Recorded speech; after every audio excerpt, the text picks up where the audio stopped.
Синий йод или йодинол в последнее время очень редко спрашивают в аптеках. Этот препарат стоит копейки, и фармацевтам невыгодно о нем рассказывать, а ведь при Союзе это лекарство считалось просто чудодейственным. При многих заболеваниях синим йодом лечат ожоги и порезы, ведь это прекрасный антисептик. Он помогает бороться с бактериями, грибами, спорами, некоторыми вирусами, а также простейшими на поверхности нашей кожи. С этой целью синий йод необходимо наносить на кожу с помощью ватной палочки, и вам гарантировано быстрое заживление. Однако в отличие от привычного нам спиртового йода, синий йод не оказывает раздражающего воздействия и не вызывает ожогов кожи.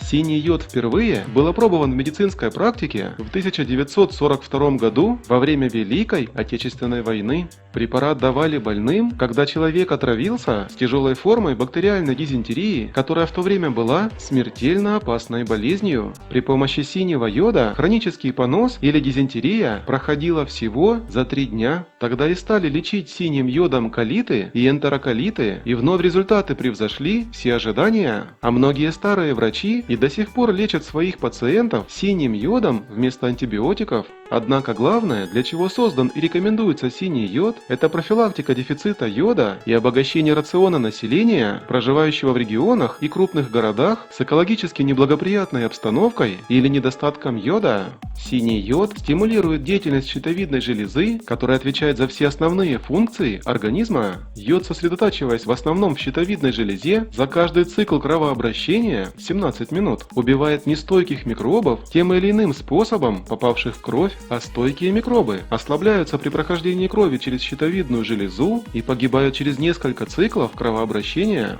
При недостатке йода в организме человек становится нервным, психованным и неуравновешенным. Если такие люди есть в вашем окружении, дайте им посмотреть это видео или подскажите, что синий йод по 1 чайной ложке в день насытит его щитовидку йодом, и он станет спокойным и уравновешенным. Впервые использовал эту синюю смесь амилоедин с лечебной целью Владимир Ануфриевич Махнач, блестящий врач и высокообразованный человек, в совершенстве владеющий несколькими иностранными языками, кандидат химических и доктор биологических наук. В 1937 году он был арестован и осужден за контрреволюционную деятельность и провел на каторге в нечеловеческих условиях 19 лет. Его исследование «Синий йод» вы можете найти в интернете и прочесть самостоятельно. Также этот препарат, который вовсе не сложно сделать и самостоятельно, использовали наши заключенные в ГУЛАГе и других тюрьмах и лагерях, когда была эпидемия туберкулеза, холеры и всякой дряни, и нужно было выживать в условиях отсутствия медицины.